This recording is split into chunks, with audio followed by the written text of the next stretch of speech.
Hello friends, NPS study centre में आपका स्वागत है। आज हम एक और सेट लेके आए हैं जो एनटीपीसी का ओरिजिनल पेपर का एनालिसिस करवा रहे हैं। दोस्त बता देते हैं कि आज का सेट का होगा जो 12/2/2021 का एनालिसिस करवाएंगे। इस चैनल का अगर बात करेगा तो इस चैनल पर एनटीपीसी का जीए के साथ साथ मैथ का भी सेशन चलाया जा रहा है, तो इसका भी आप देख सकते हैं और आप यहां से अनुमान लगा सकते हैं कि एनटीपीसी में जो प्रीवियस पेपर बना था वो किस हिसाब से पेपर सेट किया गया था। दोस्त बता देते हैं कि जिनका अगर यहाँ एलपी अगर बात करिएगा कि एलपी के साथ साथ एलपी जेई और टेक्नीशियन का जिनका पेपर लगा हुआ है वो यहाँ से फिजिक्स और केमिस्ट्री का फास्ट रिवीजन कर सकते हैं। यहाँ प्रीवियस पेपर ही एनालिसिस करवाया जा रहा है चैप्टर वाइज। और साथ में आपको बता देते हैं कि कुछ दिन के बाद हम बायो को भी एक सेशन लेके आएंगे, क्योंकि बायो का उतना प्रश्न इसमें नहीं बनता है। सबसे ज़्यादा अगर प्रश्न बनता है तो फिजिक्स से और केमिस्ट्री से बनाया जाता है, तो उसका भी सेशन हम लेके आएंगे। और आपको जो भी प्रश्न यहाँ देखने को मिलेगा वो आपको रेलवे द्वारा पूछे गए प्रीवियस प्रश्न ही देखने को मिलेगा। तो चलते आज सेशन का स्टार्ट करते हैं। आज का पहला प्रश्न में बोला गया है, इस प्रश्न में देखिएगा, इस प्रश्न में कहा गया है कि किस अंतर्राष्ट्रीय मानवतावादी संगठन की स्थापना के लिए स्विट्जरलैंड व्यवसायी जीन हेनरी ड्यूनेट का मुख्य प्रेरणा था। बोला है कि किस अंतर्राष्ट्रीय मानवतावादी संगठन की स्थापना के लिए स्विट्जरलैंड व्यवसायी जीन हेनरी ड्यूनेट की मुख्य प्रेरणा थी। तो इन मुख्य प्रेरणा किसका था? तो अंतर्राष्ट्रीय रेड क्रॉस का अगर हम बात करते हैं तो राइट आंसर हो जाएगा अंतर्राष्ट्रीय क्रॉस समिति का। अगर बात करेगा कि अंतर्राष्ट्रीय रेड क्रॉस समिति का गठन कब हुआ था, तो गठन हुआ था 1863 में इसका गठन हुआ था। अगर इसका हेडक्वार्टर का बात करेगा तो हेडक्वार्टर आपको पता है कि स्विट्जरलैंड पड़ता है जिनेवा में। जिनेवा स्विट्जरलैंड में इसका हेडक्वार्टर पड़ता है। तो जिनेवा स्विट्जरलैंड में अंतर्राष्ट्रीय रेड क्रॉस समिति का क्या है? तो हेडक्वार्टर है। तो राइट आंसर हो जाएगा ऑप्शन नंबर ए। अगर हम बात करते हैं इसमें देखिएगा, अगर हम बात करते हैं इसका वर्ल्ड हेल्थ ऑर्गेनाइजेशन का, तो आपको पता है कि वर्ल्ड हेल्थ ऑर्गेनाइजेशन का जो गठन हुआ था वो 7 अप्रैल 1948 को गठन हुआ था। अगर इसका हेडक्वार्टर का बात करेगा तो इसका भी हेडक्वार्टर कहाँ पड़ता है? तो जिनेवा में पड़ता है। इसका भी हेडक्वार्टर कहाँ है? तो जिनेवा में पड़ता है। गठन कब हुआ था? तो 7 अप्रैल 1948 को हुआ था विश्व स्वास्थ्य संगठन का। अगर हम बात करते हैं विश्व खाद्य कार्यक्रम का, तो विश्व खाद्य कार्यक्रम का हेडक्वार्टर का अगर बात करेगा तो हेडक्वार्टर पड़ता है इटली में। हेडक्वार्टर कहाँ है? तो इटली में है। अगर गठन का बात करिएगा तो गठन इसका हुआ था 1961 में। तो गठन हुआ था 1961 में और इसका हेडक्वार्टर कहाँ है? तो इटली में है। विश्व खाद्य कार्यक्रम वर्ल्ड फूड प्रोग्राम का। तो आपसे प्रश्न में जो पूछा है उसका राइट आंसर हो जाएगा ऑप्शन नंबर ए। अगले प्रश्न देखिएगा, इस प्रश्न में कहा गया है कि भारत में पाषाणकालीन शिला चित्रकारी कहाँ पाई जाती है? भारत में पाषाणकालीन शिला चित्रकारी कहाँ पाया जाता है? तो पाया जाता है कहाँ? तो भीमबेटका में। अगर बात करेगा भीमबेटका, तो भीमबेटका पड़ता है कहाँ? तो एमपी में पड़ता है। भीमबेटका कहाँ है? तो एमपी में पड़ता है। और एमपी में रायसेना जिला में पड़ता है। रायसेना जिला में पड़ता है। तो भीमबेटका कहाँ पड़ता है? तो रायसेना जिला में पड़ता है। और अगर एमपी का बात करिएगा तो एमपी में कान्हा पन्ना और पेंच, कान्हा पन्ना पेंच इसका नेशनल पार्क पड़ता है कहाँ? तो एमपी में पड़ता है। अगर साथ में बात करिएगा कि सांची स्तूप कहाँ पड़ता है, तो सांची स्तूप भी कहाँ पड़ता है? तो एमपी में ही पड़ता है। सांची स्तूप कहाँ है? तो एमपी में है। और एमपी में बात करिएगा तो कान्हा पन्ना पेंच नेशनल पार्क कहाँ पड़ता है? तो मध्य प्रदेश में पड़ता है। तो आपसे राइट आंसर हो जाएगा कौन सा? तो ऑप्शन नंबर 2। अगर नालंदा विश्वविद्यालय का अगर बात करिएगा तो नालंदा विश्वविद्यालय को ध्वस्त किसने किया था? तो ये ध्वस्त किया था बख्तियार खिलजी ने। नालंदा विश्वविद्यालय को ध्वस्त करने का काम कौन किया था? अगर ध्वस्त का बात करते हैं तो ध्वस्त करने का काम किया था बख्तियार खिलजी ने। अगर बात करिएगा कि बख्तियार खिलजी ने ध्वस्त किया था। याद रखिएगा, इसका राइट आंसर हो जाएगा ऑप्शन नंबर 2। अगर एलिफेंटा का बात करेगा तो एलिफेंटा जो पड़ता है वो कहाँ पड़ता है? औरंगाबाद महाराष्ट्र में। एलिफेंटा औरंगाबाद पड़ता है कहाँ? तो महाराष्ट्र में। अगले प्रश्न देखिएगा, इस प्रश्न में कहा गया है कि कौन सा जनजाति है जो भगोरिया उत्सव मनाती है? कौन सी जनजाति भगोरिया उत्सव मनाती है? तो भील जनजाति मनाती है। भील जनजाति मनाती है। अगर बात करेगा कि भील जनजाति सबसे ज़्यादा कहाँ पाया जाता है, तो सबसे ज़्यादा पाया जाता है एमपी में। सबसे ज़्यादा कहाँ पाया जाता है, तो भील जनजाति सबसे ज़्यादा देखने को मिलता है एमपी में। जिसका राइट आंसर हो जाएगा ऑप्शन नंबर 3। अगले प्रश्न देखिएगा, इस प्रश्न में कहा गया है कि जलवायु प्रणाली के संरक्षण के लिए कौन सा संयुक्त राष्ट्र का कानूनी निकाय या दस्तावेज नहीं है। बोला है कि जलवायु प्रणाली के संरक्षण के लिए कौन सा संयुक्त राष्ट्र की कानूनी निकाय या दस्तावेज नहीं है, तो यूनाइटेड नेशंस, अगर बात करेगा United Nations international panel on climate change है जो इसका कानूनी निकाय नहीं है। अगर बात करेगा United Nations framework convention on climate change है जो किसका है, तो जलवायु प्रणाली का है। अगर पेरिस समझौता भी हुआ है तो जलवायु प्रणाली के संरक्षण के लिए हुआ था, और क्योटो प्रोटोकॉल भी है जो जलवायु प्रणाली के संरक्षण है। अगर क्योटो प्रोटोकॉल का अगर बात करेगा तो क्योटो प्रोटोकॉल का हुआ था 11 दिसंबर 1997 में। 11 दिसंबर 1997 में क्योटो प्रोटोकॉल का गठन हुआ था, और कहाँ हुआ था, तो जापान में हुआ था। जापान में इसका गठन हुआ था, तो जापान में इसका गठन हुआ था। और अगर बात करेगा कि क्योटो प्रोटोकॉल किसके लिए आया था, तो ग्रीन हाउस प्रभाव के लिए, ग्रीन गैस या ग्रीन हाउस प्रभाव के लिए हुआ था, ग्रीन हाउस प्रभाव के लिए हुआ था। तो याद रखिएगा कि क्योटो प्रोटोकॉल 11 दिसंबर 1947 को, और ये कहाँ हुआ था, तो जापान के क्योटो में हुआ था। और आपसे प्रश्न पूछा है, उसका राइट आंसर हो जाएगा, जो गलत दिया है कि ऑप्शन नंबर 1 है जो जलवायु प्रणाली के संरक्षण के अंतर्गत नहीं आता है। तो अगले प्रश्न देखिएगा, इस प्रश्न में कहा गया है कि दोस्त मोहम्मद खान के खिलाफ 1838 ईस्वी में हुई त्रिपक्षीय संधि पर किसने हस्ताक्षर किए थे। बोला कि दोस्त मोहम्मद खान के खिलाफ 1838 ईस्वी में हुई त्रिपक्षीय संधि पर किसने हस्ताक्षर किए थे, तो हस्ताक्षर किए थे लॉर्ड ऑकलैंड ने, लॉर्ड ऑकलैंड, महाराजा रंजीत सिंह और शाह शुजा ने किए थे। तो इसका राइट आंसर हो जाएगा ऑप्शन नंबर 4। अगले प्रश्न देखिएगा, इस प्रश्न में कहा गया है कि तत्वों का धात्विक गुणधर्मों का सही क्रम क्या है। तत्वों के धात्विक गुणधर्मों का सही क्रम क्या है, तो आपको हम बता देते हैं कि 7 आवर्त होता है। अगर आपको पीरियोडिक टेबल में पता होगा कि 7 आवर्त होता है और 18 वर्ग होता है, 18 वर्ग होता है और 7 आवर्त होता है। अगर हम बात करते हैं वर्ग का, तो फर्स्ट ए में जो दिया गया है, अगर बात करिएगा कि फर्स्ट ए में, तो फर्स्ट में दिया गया है हे ली ना के रब से फरियाद। तो जब ऊपर से नीचे आइएगा, तो धात्विक गुण बढ़ता है। अगर नीचे से ऊपर आइएगा तो धात्विक गुण होता है जो क्या होता है, तो बढ़ता है। तो सबसे ज़्यादा अगर धात्विक गुण किसका होगा, तो सीजियम का होगा, फिर रुबिडियम का होगा, फिर पोटेशियम का होगा, फिर सोडियम का होगा, फिर लिथियम का होगा, तब फिर हाइड्रोजन का होगा, हाइड्रोजन का। तो ये बताइए, धात्विक पूछा है तो हाइड्रोजन तो धात्विक में नहीं आता है, हाइड्रोजन तो अधातु में चला जाता है। बाकी इस जितना भी क्रम होगा वो सबसे ज़्यादा किस में देखने को मिलेगा, तो सीजियम में। तो सीजियम में सबसे ज़्यादा है, फिर रुबिडियम में है, फिर पोटेशियम में है, फिर सोडियम में है, फिर लिथियम में है। तो राइट आंसर हो जाएगा ऑप्शन नंबर 4। अगर हम बात करते हैं कि फर्स्ट ए और सेकंड ए का, तो आपको पता है कि फर्स्ट ए को हम बोलते हैं क्षारीय धातु, फर्स्ट ए को हम कहते हैं क्षारीय धातु, फर्स्ट ए को क्षारीय धातु बोलते हैं। और सेकंड ए का अगर बात करेगा तो सेकंड ए को क्षारीय मृदा धातु बोलते हैं, क्षारीय मृदा धातु बोलते हैं। तो क्षारीय धातु हो गया फर्स्ट ए, और क्षारीय मृदा धातु कौन सा हो गया, तो सेकंड ए को याद करिएगा कि सेकंड ए को क्षारीय मृदा धातु बोला जाता है। तो इसका क्रम याद रखिएगा कि लिथियम होगा सबसे कम, सोडियम, पोटेशियम, रुबिडियम और सीजियम। अगर बात करिएगा पीरियोडिक टेबल का, तो पीरियोडिक टेबल में आपको हम बता देते हैं कि जैसे ए बताइए कि ए पीरियोडिक टेबल हो गया, तो अगर बाएं से दाएं जाइएगा तो ए लेफ्ट होता है और ये राइट होता है। तो बाएं से दाएं जाने पर आपको पता है कि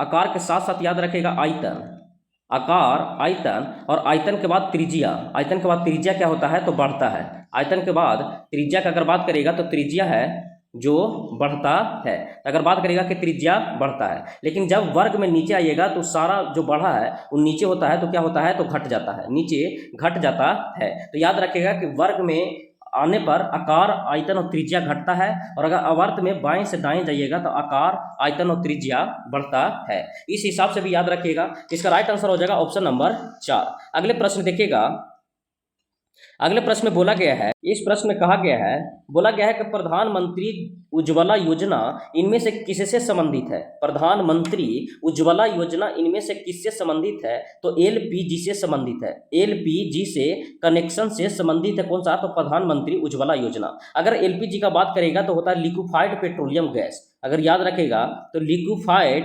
पेट्रोलियम गैस होता है, तो लिक्विफाइड पेट्रोलियम गैस होता है। अगर बात करेगा कि इसमें कौन सा होता है, तो सबसे ज़्यादा अगर बात करेगा तो इसमें सबसे ज़्यादा ब्यूटेन होता है, और इसके बाद होता है कौन सा, तो प्रोपेन होता है। लेकिन आपसे अगर प्रश्न पूछा जाएगा तो सबसे ज़्यादा का अगर परसेंटेज का अगर बात करेगा तो सबसे ज़्यादा परसेंटेज किसका होता है, तो ब्यूटेन का होता है। अगर ब्यूटेन का बात करेगा तो ब्यूटेन होता है जो 50% होता है, तो ब्यूटेन होता है 50%। अगर 50 ना 52% याद रखेगा कि इसका होता है क्रम कितना, तो 52%, और इसका होता है 48%। तो सबसे फर्स्ट प्रेफरेंस में देखिएगा कि ब्यूटेन होता है जो एलपीजी का अहम भूमिका या गैस भरा हुआ रहता है। तो एलपीजी में पूछेगा कि एलपीजी में कौन सा गैस भरा होता है, तो ब्यूटेन भरा होता है। तो राइट आंसर हो जाएगा ऑप्शन नंबर 3। और एलपीजी का फुल फॉर्म होता है liquefied petroleum gas, liquefied petroleum gas. अगले प्रश्न देखिएगा, इस प्रश्न में देखिएगा, इस प्रश्न में कहा गया है कि बैंक दर का शब्द क्या अर्थ होता है। बैंक दर का शब्द का क्या अर्थ होता है, तो इसका राइट आंसर हो जाएगा ऑप्शन नंबर 4। केंद्रीय बैंक के द्वारा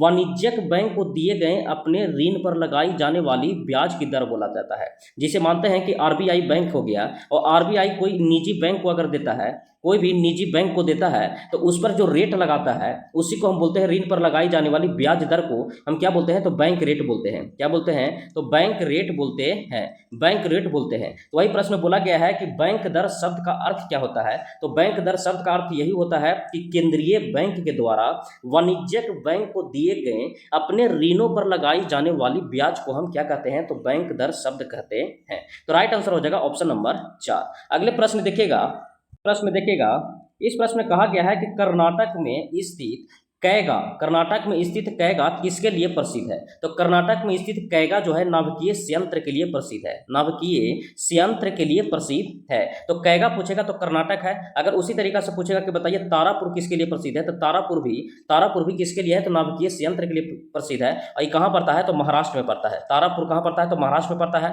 उसी तरीका से रावत भाटा पूछ लेगा कि बताइए रावत भाटा कहाँ पड़ता है, तो रावत भाटा जो पड़ता है वो पड़ता है राजस्थान में। रावत भाटा कहाँ पड़ता है, तो राजस्थान में पड़ता है। फिर पूछेगा कि बताइए कि कलपक्कम कहाँ पड़ता है। अगर कलपक्कम का बात करिएगा कि कलपक्कम, तो कलपक्कम पड़ता है तमिलनाडु में। कलपक्कम कहाँ पड़ता है, तो तमिलनाडु में पड़ता है। तो कलपक्कम हो गया तमिलनाडु में, रावत भाटा हो गया कहाँ, तो राजस्थान में, और तारापुर कहाँ हो गया, तो तारापुर महाराष्ट्र में हुआ। और ये सारा है जो नाभिकीय परमाणु ऊर्जा संयंत्र है या नाभिकीय संयंत्र है। तो राइट आंसर हो जाएगा कि कैगा कहाँ पड़ता है, तो कर्नाटक में, और कौन सा है, तो नाभिकीय संयंत्र है। अगले प्रश्न देखिएगा, इस प्रश्न में कहा गया है कि कौन सा प्रसिद्ध लैंडमार्क है जो ओंटेरियो झील और एरी झील के बीच स्थित है। कौन सा प्रसिद्ध लैंडमार्क ओंटारियो झील और एरी झील के बीच होता है, तो ओंटारियो और एरी झील के बीच कौन सा होता है, तो नियाग्रा जलप्रपात होता है। नियाग्रा जलप्रपात होता है। अगर नियाग्रा का अगर बात करेगा तो नियाग्रा है जो कनाडा और कनाडा प्लस यूएसए के साथ सीमा साझा करता है। यूएसए के साथ पड़ता है कहाँ, तो ओंटारियो झील और एरी झील के बीच पड़ता है कौन सा, तो नियाग्रा जलप्रपात। अगर एंजिल जलप्रपात का अगर बात करेगा तो एंजिल जलप्रपात पड़ता है वेनेजुएला का एक झरना है। वेनेजुएला का एक झरना है, वेनेजुएला का एक झरना है। तो वेनेजुएला का झरना पूछेगा तो कौन सा होगा, तो एंजिल जलप्रपात होगा। और नियाग्रा जलप्रपात है जो ओंटारियो झील और एरी झील के बीच में स्थित है। तो राइट आंसर हो जाएगा ऑप्शन नंबर 1। अगले प्रश्न देखिएगा, इस प्रश्न में कहा गया है कि संसद के 2 क्रमिक सत्रों के बीच अधिकतम कितना अंतराल होता है। तो संसद के 2 सत्रों के बीच अधिकतम अंतराल होता है 6 माह का। 6 माह का अधिकतम अंतराल होता है। अगर संसद का बात करेगा तो संसद का आर्टिकल नंबर कितना में दिया हुआ है, तो 79 में दिया हुआ है। अगर संसद का अंग का बात करेगा तो बताइए कि संसद के कितने अंग होते हैं, तो अंग इनके 3 होते हैं। अगर अंग का बात करेगा तो अंग कितने होते हैं, तो 3 होते हैं। एक होता है लोकसभा, दूसरा होता है राज्यसभा, और तीसरा होता है प्रेसिडेंट। तीसरा होता है क्या चीज, तो प्रेसिडेंट होता है। तो इनके क्रमिक सत्रों के बीच कितना अंतराल होता है, तो अधिकतम 6 माह के अंतराल होता है। अगले प्रश्न देखिएगा, इस प्रश्न में कहा गया है कि कंटेनर कॉरपोरेशन ऑफ इंडिया क्या है। तो कंटेनर कॉरपोरेशन ऑफ इंडिया एक रेल मंत्रालय के अंतर्गत नवरत्न पीएसयू होता है। कंटेनर कॉरपोरेशन ऑफ इंडिया क्या है? तो रेल मंत्रालय के अंतर्गत नवरत्न PSU है। तो राइट आंसर हो जाएगा ऑप्शन नंबर 4। अगले प्रश्न देखिएगा। इस प्रश्न में कहा गया है कि कौन सा कंप्यूटर में एक हार्डवेयर इनपुट डिवाइस है? कौन सा कंप्यूटर में एक हार्डवेयर इनपुट डिवाइस है? तो एक हार्डवेयर इनपुट डिवाइस आपको पता है कि स्कैनर है। कौन सा? तो इनपुट डिवाइस में कौन आता है? तो स्कैनर आता है। जब आपको इनपुट और आउटपुट हम बताए थे तो याद रखेगा, हम बोले थे कि इनपुट याद रखेगा, इनपुट में जैसे कीबोर्ड हो गया तो कीबोर्ड होता है इनपुट में, फिर उसी तरीके से माउस याद रखेगा तो माउस होता है इनपुट में, फिर स्कैनर आपको दिया हुआ है तो स्कैनर होता है किसमें? तो इनपुट में होता है। और साथ में मॉनिटर का भी याद रखेगा कि मॉनिटर क्या होता है? तो इनपुट होता है। लेकिन अगर यही बात करते हैं हम आउटपुट का, तो आउटपुट में याद रखेगा प्लॉटर होता है आउटपुट में, और साथ में याद रखेगा साथ में प्रिंटर अगर पूछ ले कि प्रिंटर क्या है तो प्रिंटर भी क्या होता है? तो आउटपुट होता है। तो इनपुट और आउटपुट याद रखेगा। और प्लॉटर देखिए दिया भी गया है कि कौन सा डिवाइस है? तो आउटपुट डिवाइस है। तो आपसे पूछा है कि बताइए कौन सा कंप्यूटर एक हार्डवेयर इनपुट डिवाइस है? तो इसमें इनपुट डिवाइस कौन सा होगा? तो स्कैनर होगा जो इनपुट डिवाइस होगा। अगले प्रश्न देखिएगा। इस प्रश्न में कहा गया है कि न्यूटन के गति का दूसरे नियम का समीकरण क्या है? न्यूटन के गति का दूसरे नियम का समीकरण कौन सा है? तो दूसरे नियम का समीकरण कौन सा है? तो F बराबर ma होता है। आपको पता है कि न्यूटन ने गति का 3 नियम दिया था। न्यूटन का प्रथम नियम दिया था, न्यूटन का द्वितीय नियम दिया था और न्यूटन का तृतीय नियम दिया था। अगर न्यूटन का प्रथम नियम का बात करेगा तो न्यूटन का प्रथम नियम से हमको परिभाषा ज्ञात होता है। अगर पूछेगा कि बताइए कि परिभाषा का ज्ञात कि न्यूटन का कौन सा नियम से होता है? तो प्रथम नियम से होता है। अगर द्वितीय नियम से बात करेगा तो द्वितीय नियम से हमको बल का सूत्र मिलता है। अगर हम बात करते हैं कि न्यूटन का दूसरे नियम से क्या मिलता है? तो बल का सूत्र प्राप्त होता है। और तृतीय नियम से बात करेगा तो तृतीय नियम से बल की प्रकृति के बारे में जानकारी होता है, बल की प्रकृति के बारे में जानकारी मिलता है। तो ये बताइए कि न्यूटन का प्रथम नियम से हम बताएं कि बल की परिभाषा मिलता है, न्यूटन का द्वितीय नियम से होता है कि बल का सूत्र मिलता है, और न्यूटन का तृतीय नियम से बल की प्रकृति का जानकारी मिलता है। आपको पता है कि न्यूटन का द्वितीय नियम से ही हमको बल का सूत्र मिलता है, और बल का सूत्र होता है कौन सा? तो F बराबर ma। तो राइट आंसर हो जाएगा ऑप्शन नंबर 2। अगले प्रश्न देखिएगा। इस प्रश्न में कहा गया है कि कौन है जो साइमन कमीशन के सदस्य नहीं था? कौन है जो साइमन कमीशन का सदस्य नहीं है? तो साइमन कमीशन का सदस्य जेम्स स्कॉट नहीं है। अगर बात करेगा कि हैरी लेवी लॉसन है जो साइमन कमीशन का सदस्य था। अगर बात करेगा क्लेमेंट इटली था जो ये भी साइमन कमीशन का सदस्य था, और जॉन साइमन भी साइमन कमीशन का सदस्य था। अगर हम बात करते हैं साइमन कमीशन के बारे में तो आपको पता है कि साइमन कमीशन का जो गठन हुआ था वो गठन हो गया था 1927 में। 1927 में साइमन कमीशन का गठन हुआ था। अगर भारत कब पहुंचा था तो ये भारत पूछा था। अगर बात करेगा कि इंडिया कब पहुंचा था तो साइमन कमीशन इंडिया भारत में कब पहुंचा था? तो 1928 में भारत पहुंचा था। 1928 में भारत पहुंचा था। और ये बताइए कि अपना रिपोर्ट कब प्रस्तुत किया था? ये अपना रिपोर्ट किए थे 1930 में। 1930 में अपना रिपोर्ट प्रस्तुत किया था। तो आपसे प्रश्न पूछ सकता है कि साइमन कमीशन का गठन कब हुआ था? तो 1927 में हुआ था। भारत कब पहुंचा? तो 1928 में पहुंचा था। और ये अपना रिपोर्ट कब प्रस्तुत किया? तो रिपोर्ट अपना प्रस्तुत किया 1930 में। आपको बता देते हैं कि हैरी लेवी लॉसन और क्लेमेंट इटली और जॉन साइमन था जो इसका सदस्य था, लेकिन जेम्स ए स्कॉट था जो इसका साइमन कमीशन का सदस्य नहीं था। तो राइट आंसर हो जाएगा ऑप्शन नंबर 3। अगले प्रश्न देखिएगा। इस प्रश्न में कहा गया है कि अंतर्राष्ट्रीय अज्ञात बाल दिवस हर वर्ष कब मनाया जाता है? अंतर्राष्ट्रीय अज्ञात बाल दिवस कब मनाया जाता है? तो अज्ञात बाल दिवस मनाया जाता है 25 मार्च को। 25 मार्च को अंतर्राष्ट्रीय अज्ञात बाल दिवस मनाया जाता है। अगर 8 मार्च का बात करेगा तो अंतर्राष्ट्रीय महिला दिवस। अगर बात करेगा कि अंतर्राष्ट्रीय महिला दिवस कब मनाया जाता है तो अंतर्राष्ट्रीय महिला दिवस मनाया जाता है 8 मार्च को। नर्स दिवस कब मनाया जाता है? नर्स डे मनाया जाता है 12 मई को। तो अंतर्राष्ट्रीय नर्स दिवस पूछेगा तो 12 मई को। अगर बात करेगा नर्स दिवस, अंतर्राष्ट्रीय नर्स दिवस कब मनाया जाता है? तो 12 मई को मनाया जाता है। अंतर्राष्ट्रीय महिला दिवस कब मनाया जाता है? तो 8 मार्च को मनाया जाता है। और 25 मार्च को अंतर्राष्ट्रीय अज्ञात बाल दिवस मनाया जाता है। तो राइट आंसर हो जाएगा ऑप्शन नंबर 2। अगले प्रश्न देखिएगा। इस प्रश्न में कहा गया है कि कौन सा ऑपरेटिंग सिस्टम का उदाहरण नहीं है? अगर बोला है कि कौन सा ऑपरेटिंग सिस्टम का उदाहरण नहीं है, तो ऑपरेटिंग सिस्टम का उदाहरण एमएस ऑफिस नहीं है। एमएस ऑफिस ऑपरेटिंग सिस्टम का उदाहरण नहीं है। अगर यूनिक्स का बात करेगा तो ये ऑपरेटिंग सिस्टम है, लिनक्स का बात करेगा तो ऑपरेटिंग सिस्टम है, और विंडोज का बात करेगा तो एक ऑपरेटिंग सिस्टम है। लेकिन एमएस ऑफिस है जो ऑपरेटिंग सिस्टम नहीं है। तो राइट आंसर हो जाएगा ऑप्शन नंबर 3। अगले प्रश्न देखिएगा, इस प्रश्न में कहा गया है कि जिन पौधे में संवहन तंत्र नहीं होता है उन्हें किस तौर पर जाना जाता है। बोला है कि जिन पौधे में संवहन तंत्र नहीं होता है उन्हें किस तौर पर जाना जाता है, तो ब्रायोफाइटा के रूप में जाना जाता है। ब्रायोफाइटा के रूप में जाना जाता है। अगर पूछेगा कि बताइए कि पादप जगत का उभयचर किसे कहा जाता है, उभयचर किसे कहा जाता है, तो पादप जगत का उभयचर किसे कहा जाता है, तो ब्रायोफाइटा को कहा जाता है। तो याद रखिएगा, पादप जगत का उभयचर कहा जाता है ब्रायोफाइटा को। अगर पूछेगा कि बताइए पादप जगत का सबसे बड़ा कौन सा है, तो थैलोफाइटा होता है। थैलोफाइटा को पादप जगत का सबसे बड़ा माना जाता है। पादप जगत का सबसे बड़ा कौन सा है, तो पादप जगत का सबसे बड़ा इकाई माना जाता है थैलोफाइटा को। और पादप जगत का उभयचर किसे कहा जाता है, तो ब्रायोफाइटा को कहा जाता है। तो राइट आंसर हो जाएगा ऑप्शन नंबर 2। ऑप्शन नंबर 2 होगा राइट आंसर। अगले प्रश्न देखिएगा, इस प्रश्न में कहा गया है, बोला गया है कि कंदारिया महादेव मंदिर किस मंदिर समूह से संबंधित है।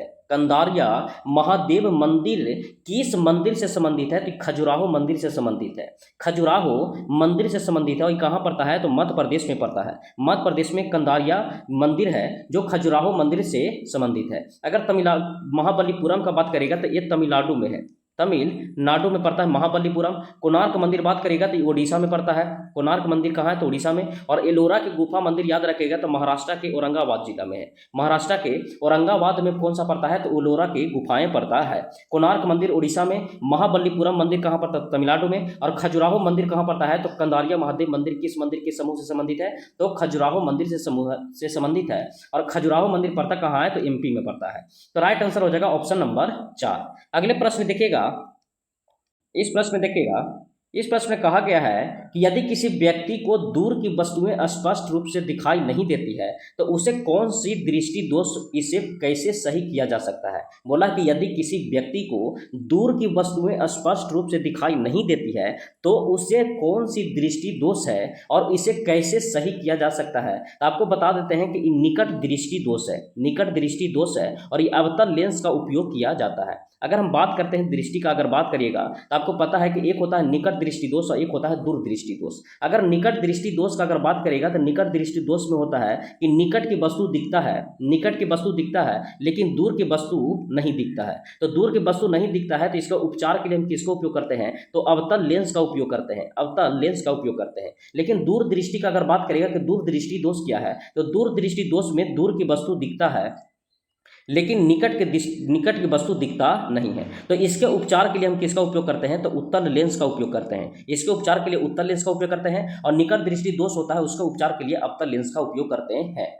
तो एक सिंपल याद रखेगा कि निकट दृष्टि दोष में निकट की वस्तु दिखेगा, दूर की वस्तु नहीं दिखेगा और इसका उपचार अवतल लेंस का उपयोग करते हैं। अगर दूर दृष्टि दोष में दूर की वस्तु दिखेगा, निकट की वस्तु नहीं दिखेगा और इसके उपचार में हम उत्तल लेंस का उपयोग करते हैं। तो इसका राइट आंसर हो जाएगा ऑप्शन नंबर 2। अगर आपको याद करना है कि अगर याद नहीं रहता है तो आपको पता है कि निकट दृष्टि दोष में दिखेगा कि निकट दृष्टि दोष, तो इसका बड़ा उपचार के लिए अवतल लेंस का उपयोग किया जाता है। अगर ये 3 से बना हुआ है तो ये देखेगा कि 4 से बना हुआ है। उसी तरीके से दूर दृष्टि में देखेगा कि 2 से बना हुआ है, तो उत्तल लेंस कितना से बना हुआ, तो 3। तो हमेशा उपचार ऊपर होता है तो उपचार दिखेगा 2 के 3 है और 3 का 4 उपचार है। तो इसे भी याद करने का तरीका है। तो आपको राइट आंसर हो जाएगा ऑप्शन नंबर 2। अगले प्रश्न देखिएगा, इस प्रश्न में कहा गया है, बोला गया है कि भारत से मयूर सिंहासन कौन लेकर गया था। भारत से मयूर सिंहासन कौन लेके गया था, तो मयूर सिंहासन भारत से जो ले गया था, अगर हम बात करते हैं कि भारत से मयूर सिंहासन किसने ले गया था, तो मयूर सिंहासन ले गया था नादिर शाह ने भारत से मयूर सिंहासन लेके गया था। और ये कब लेके गया था, तो ले गया था 1739 में। 1739 में मयूर सिंहासन को भारत से लेके गया था। और नादिर शाह कहाँ के रहने वाले थे, तो ईरान के रहने वाले थे और मयूर सिंहासन 1739 में लेके गए थे। अगले प्रश्न देखिएगा, इस प्रश्न में कहा गया है कि कौन सा कार्य है जो भारतीय मानक ब्यूरो का नहीं है। मतलब कौन सा कार्य भारतीय मानक ब्यूरो का नहीं है? तो भारतीय मानक ब्यूरो का कार्य नहीं है कौन सा? खाद्य उद्योग और सुरक्षा सुनिश्चित करने के लिए नियंत्रक प्रक्रियाओं को निर्धारित करना, ये है जो भारत के मानक ब्यूरो का कार्य नहीं है। अगर बात करेगा कि उनका कार्य क्या है, तो प्रबंधन प्रणाली का प्रमाणन करना, ये भी क्या है? भारतीय मानक तय करना और उन्हें मान्यता प्रदान करना और उनके प्रचार करना, ये भी मानक ब्यूरो का काम है। अगर बात करेगा भारतीय और विदेशी उत्पादन प्रमाणन करना, ये भी भारतीय मानक ब्यूरो का है। तो भारत मानक ब्यूरो का कौन सा काम नहीं है? तो ऑप्शन नंबर 1 होगा, जो खाद्य और सुरक्षा सुनिश्चित करने के लिए नियंत्रण प्रक्रिया का निर्धारित करना, ये भारतीय मानक ब्यूरो का काम नहीं है। तो राइट आंसर हो जाएगा ऑप्शन नंबर ए। अगले प्रश्न देखिएगा, इस प्रश्न में कहा गया है कि एकल कोशिका वाले निषेचित अंडे को कहा जाता है? एकल कोशिका वाले निषेचित अंडे को हम युग्मनज कहते हैं। हम क्या कहते हैं? तो एकल कोशिका वाले निषेचित अंडे को हम क्या कहते हैं? तो युग्मनज कहते हैं। तो राइट आंसर हो जाएगा ऑप्शन नंबर 4 कि युग्मनज कहते हैं। अगले प्रश्न देखिएगा, इस प्रश्न में कहा गया है, बोला गया है कि भारत सरकार की किस योजना के अंतर्गत वृद्ध जनों और विधवाओं और दिव्यांगों की सामाजिक रूप में वित्तीय सहायता प्रदान की जाती है? बोला है कि भारत सरकार की किस योजना के अंतर्गत वृद्ध जनों और विधवाओं और दिव्यांगों को सामाजिक रूप में वित्तीय सहायता प्रदान किया जाता है? तो वित्तीय सहायता प्रदान जो किया जाता है वो राष्ट्रीय सामाजिक सहायता कार्यक्रम में सहायता किया जाता है। तो राइट आंसर हो जाएगा ऑप्शन नंबर 1। अगले प्रश्न देखिएगा, अगले प्रश्न में बोला गया, इस प्रश्न में कहा गया है कि कौन सा है जो ब्रह्मपुत्र नदी का उद्गम स्थल है? कौन सा ब्रह्मपुत्र नदी का उद्गम स्थल है? तो उद्गम स्थल पड़ता है मानसरोवर झील पड़ता है, जो ब्रह्मपुत्र नदी का उद्गम स्थल है। अगर ब्रह्मपुत्र नदी का बात करेगा तो ब्रह्मपुत्र नदी को बांग्लादेश में, अगर बात करेगा कि बांग्लादेश में इसको क्या नाम से जाना जाता है? तो जमुना के नाम से जाना जाता है। तो बांग्लादेश में ब्रह्मपुत्र नदी को किस नाम से जाना जाता है? तो जमुना के नाम से जाना जाता है। ब्रह्मपुत्र नदी पर ही असम में एक पड़ता है माजुली द्वीप किस नदी पर पड़ता है? तो ब्रह्मपुत्र नदी पर पड़ता है। और माजुली द्वीप कहाँ पड़ता है? तो असम में पड़ता है। कहाँ? तो असम में पड़ता है। तो ब्रह्मपुत्र नदी निकलता कहाँ है? तो मानसरोवर झील से। ये बताइए कि मानसरोवर झील का अगर बात करिएगा तो मानसरोवर झील से निकला ब्रह्मपुत्र नदी को बांग्लादेश में जमुना के नाम से जाना जाता है और जमुना के नाम से जाना जाता है। और ब्रह्मपुत्र नदी पर ही कौन सा द्वीप पाया जाता है? तो माजुली द्वीप पाया जाता है। तो राइट आंसर हो जाएगा कि ब्रह्मपुत्र नदी कहाँ से उद्गम होता है? तो मानसरोवर झील से उद्गम होता है। अगले प्रश्न देखिएगा, इस प्रश्न में कहा गया है कि समस्थानिक ऐसे परमाणु होते हैं जिनका, समस्थानिक अगर बात करेगा तो समस्थानिक में परमाणु संख्या समान होता है और द्रव्यमान संख्या भिन्न भिन्न होता है। तो परमाणु क्रमांक समान होता है और परंतु परमाणु द्रव्यमान भिन्न भिन्न होता है, उसे हम क्या कहते हैं? तो समस्थानिक कहते हैं। तो इसका राइट आंसर हो जाएगा ऑप्शन नंबर 2। अगर बात करिएगा कि संभारिक के बारे में, आपको पता है कि संभारिक का जो होता है, अगर संभारिक अगर बात करेगा तो संभारिक में परमाणु द्रव्यमान समान होता है और परमाणु क्रमांक भिन्न होता है, इसको हम बोलते हैं समभारिक। इसको हम क्या बोलते हैं? तो समभारिक बोलते हैं। तो याद रखिएगा कि परमाणु द्रव्यमान समान और परमाणु संख्या भिन्न होता है, उसको हम समभारिक बोलते हैं। और जिसका परमाणु क्रमांक समान होता है और परमाणु द्रव्यमान भिन्न होता है, उसको हम क्या बोलते हैं? तो समस्थानिक बोलते हैं। ये दोनों पॉइंट याद रखिएगा, दोनों से प्रश्न पूछे जाते हैं। अगले प्रश्न देखिएगा, इस प्रश्न में कहा गया है कि विख्यात नृत्य गुरु राजकुमार सिंह जीत से किस नृत्य शैली से संबंधित है? विख्यात नृत्य गुरु राजकुमार सिंह जीत सिंह किस नृत्य शैली से संबंधित है? तो मणिपुरी से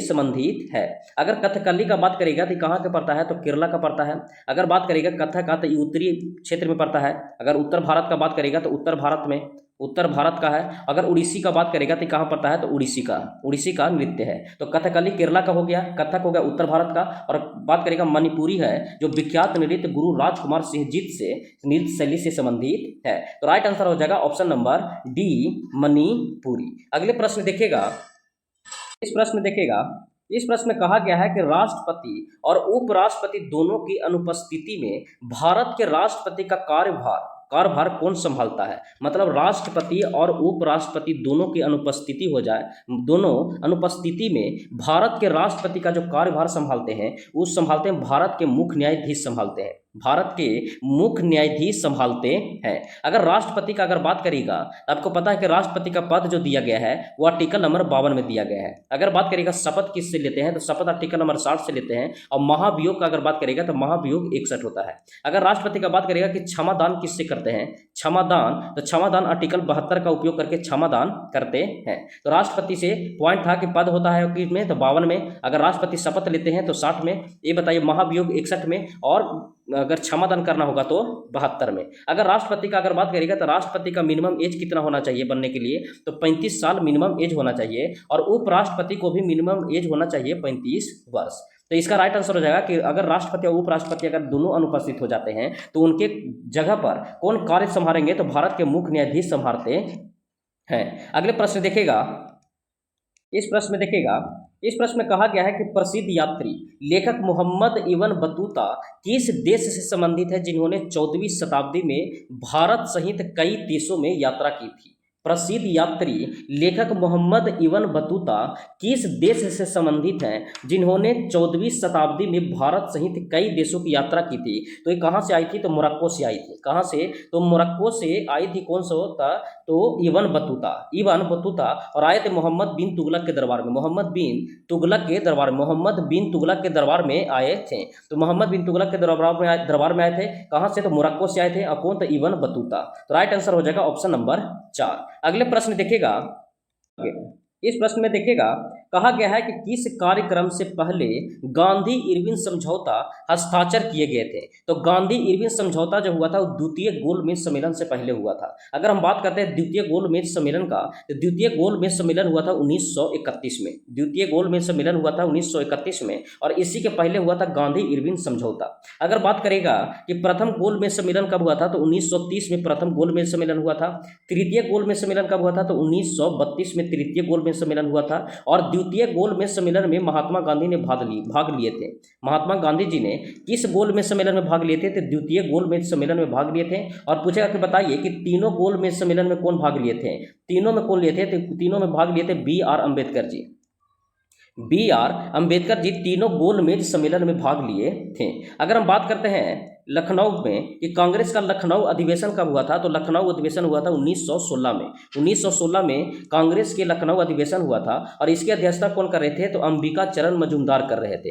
अंबिका चरण मजूमदार कर रहे थे। तो कांग्रेस लखनऊ अधिवेशन कब हुआ था, तो 1916 में। अध्यक्षता अंबिका चरण मजूमदार कर रहे थे। आपसे पूछा है कि गांधी इरविन समझौता पर हस्ताक्षर किए गए थे कब, तो द्वितीय गोलमेज सम्मेलन में किए गए थे। अगले प्रश्न देखिएगा, इस प्रश्न में बोला गया है, कहा गया है कि क्वाट्रो प्रो किस प्रकार का कंप्यूटर एप्लीकेशन सॉफ्टवेयर है। बोला है कि क्वाट्रो प्रो है जो किस प्रकार का कंप्यूटर एप्लीकेशन सॉफ्टवेयर है, तो ये स्प्रेडशीट सॉफ्टवेयर है। स्प्रेडशीट सॉफ्टवेयर कौन सा है, तो क्वाट्रो प्रो है, स्प्रेडशीट सॉफ्टवेयर है। तो राइट आंसर हो जाएगा ऑप्शन नंबर 2। अगले प्रश्न देखिएगा, इस प्रश्न में कहा गया अंतर्राष्ट्रीय श्रम संगठन ILO का स्थापना किस वर्ष किया गया था। अगर हम बात करते हैं इंटरनेशनल लेबर ऑर्गेनाइजेशन का, इसका गठन कब किया गया था, तो गठन किया गया था 1919 ईस्वी में। 1919 ईस्वी में गठन किया गया था। और इसका हेडक्वार्टर का अगर बात करेगा कि हेडक्वार्टर कहाँ पड़ता है, तो इसका हेडक्वार्टर जिनेवा में पड़ता है। इसका हेडक्वार्टर कहाँ पड़ता है, तो जिनेवा में पड़ता है। इसका हेडक्वार्टर कहाँ है, तो जिनेवा में है। अगर बात करेगा कि WHO का भी हेडक्वार्टर कहाँ पड़ता है, तो WHO का भी हेडक्वार्टर कहाँ पड़ता है, तो जिनेवा में पड़ता है। और WHO का गठन कब हुआ था, तो 7 अप्रैल 1948 को इसका गठन हुआ था। तो आपसे पूछा कि ILO की स्थापना किस वर्ष हुआ था, तो 1919 में गठन हुआ था। अगले प्रश्न देखिएगा, इस प्रश्न में कहा गया है कि किसने भारत का 3 चरण वाला नाभिकीय शक्ति कार्यक्रम तैयार किया था। बोला है कि किसने भारत का 3 चरण वाला नाभिकीय शक्ति कार्यक्रम तैयार किया था। तो ये तैयार किए थे कौन सा, तो होमी जहांगीर भाभा ने। होमी जहांगीर भाभा ने भारत का 3 चरण वाला नाभिकीय शक्ति कार्यक्रम तैयार किए थे। और ये कब किए थे, तो 1950 में तैयार किए थे। अगर विक्रम साराभाई की बात करेगा तो इसरो का प्रथम अध्यक्ष पूछेगा कि इसरो का प्रथम अध्यक्ष कौन थे, तो विक्रम साराभाई थे।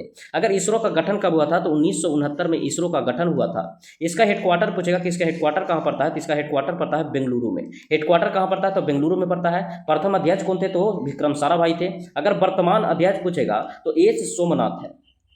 एस सोमनाथ इनका वर्तमान अभी अध्यक्ष है। तो राइट आंसर हो जाएगा ऑप्शन नंबर 3। अगले प्रश्न देखिएगा, इस प्रश्न में कहा गया है कि इसरो ने 2017 में आंध्र प्रदेश के श्रीहरिकोटा अंतरिक्ष केंद्र से एकल रॉकेट से कितने उपग्रह प्रक्षेपण कर विश्व कीर्तिमान स्थापित किया था। तो 104 उपग्रह भेजे थे, 104 उपग्रह भेजे थे। अगर दोस्त बात करिएगा कि करेंट अफेयर का प्रश्न नहीं बना है, ये जो हुआ था 104 उपग्रह भेजे थे, कब भेजा था 2017 में, लेकिन आपका पेपर कब हुआ है तो 2021 में हुआ है। लेकिन ये हाईलाइटेड पॉइंट रहने के कारण ये पेपर में पूछा गया है कि इसरो ने 2017 में आंध्र प्रदेश के श्रीहरिकोटा अंतरिक्ष केंद्र से एकल रॉकेट से कितने उपग्रह का प्रक्षेपण कर विश्व कीर्तिमान हासिल किए थे। तो 104 उपग्रह भेजे थे।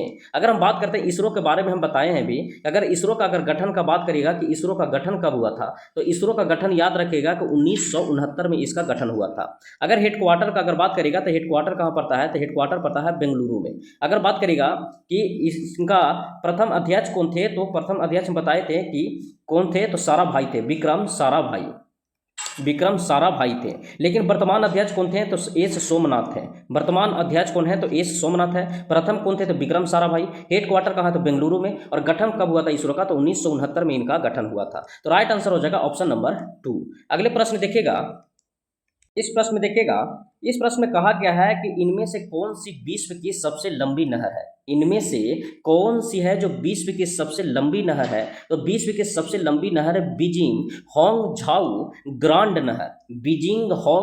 ग्रांड नहर है जो विश्व की सबसे लंबी नहर है। तो राइट आंसर हो जाएगा ऑप्शन नंबर ए। अगले प्रश्न देखिएगा, इस प्रश्न में कहा गया है कि किसी लोक सेवक को क्या बनने की अनुमति नहीं है। बोला है कि किसी लोक सेवक को निम्नलिखित में से क्या बनने की अनुमति नहीं होता है, तो संसद बनने की अनुमति नहीं होता है किसी भी लोक सेवक को। अगर किसी विश्वविद्यालय के उप कुलपति बन सकते हैं, मंत्रिमंडल के सचिव भी बन सकते हैं, केंद्रीय मंत्री का निजी सचिव भी बन सकते हैं, लेकिन सांसद नहीं बन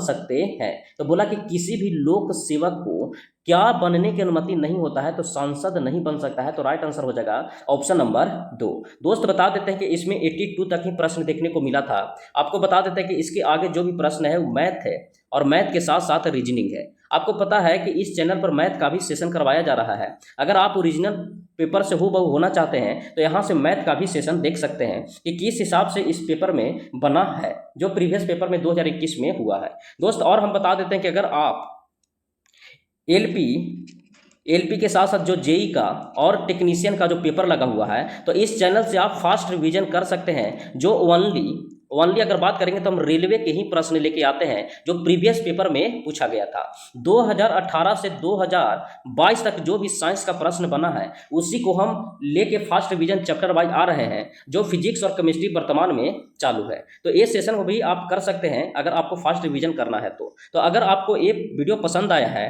तो लाइक, सब्सक्राइब और कमेंट में जरूर अपना राय दीजिएगा। इस सेशन को देखने के लिए धन्यवाद।